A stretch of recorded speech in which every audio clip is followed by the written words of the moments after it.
მოგესალმებით.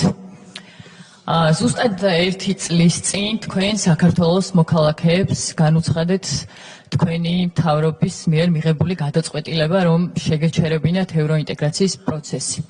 რის შემდეგაც დაიწყო საქართველოს იზოლირება დასავლეთიდან.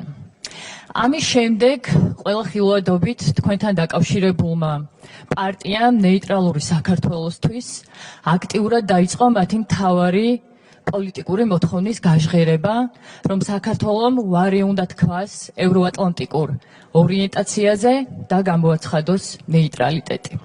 გარდა იმისა, რომ ეს პარტია ფაქტობრივად გამოიყენება პროკურატურისა და სასამართლოსთვის ქართული ოცნების დაკვეთების ფორმალურ გადასაცემად, სამთავრობო მედია და ქართული ოცნების ყველა მედია რესურსი ნეიტრალურ საქართველოს აქტიურად ეხმარება, რომ ნეიტრალიტეტი აქციოს დღის მთავარ საკითხად.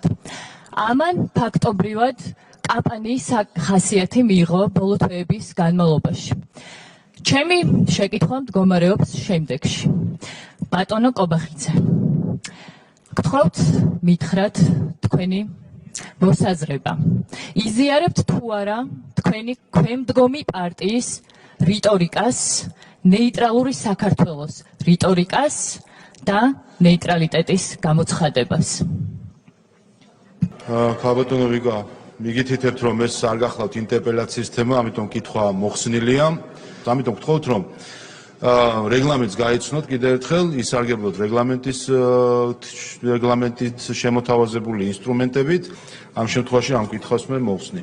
მე მინდა შეგახსენოთ, რომ ჩვენ არ შეგვიჩერებია არავითარი ევროინტეგრაციის პროცესი. ყველაფერი არის ნათელი, ყველაფერი წერია საქართველოს კონსტიტუციაში, როგორია ჩვენი ორიენტაცია, რა გვინდა, საგარეო პოლიტიკური კუთხით ეს წერია საქართველოს კონსტიტუციაში.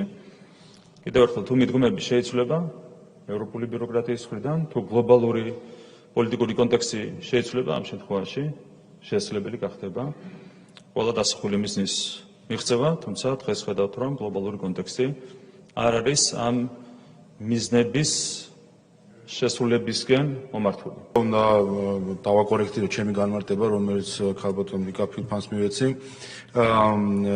რეგლამენტს ვინაიდან ასე ვთქვათ ინტერპელაციის ახალ წესს ახლა პრაქტიკაში ვამკვიდრებთ. 159 მუხლის 13 პუნქტი ინტერპელაციის ზეპირკითხვებს ეს ეხება და რეგლამენტის მიხედვით ეს ზეპირი კითხვა შეიძლება არ იყოს დაკავშირებული წერილობით შეკითხვის თემატიკასთან. ერთ-ერთი წინაპირობა არის, რომ უფლებამოსილების ადრესატის უფლებამოსილების საკითხი იყოს მიკუთვნებული.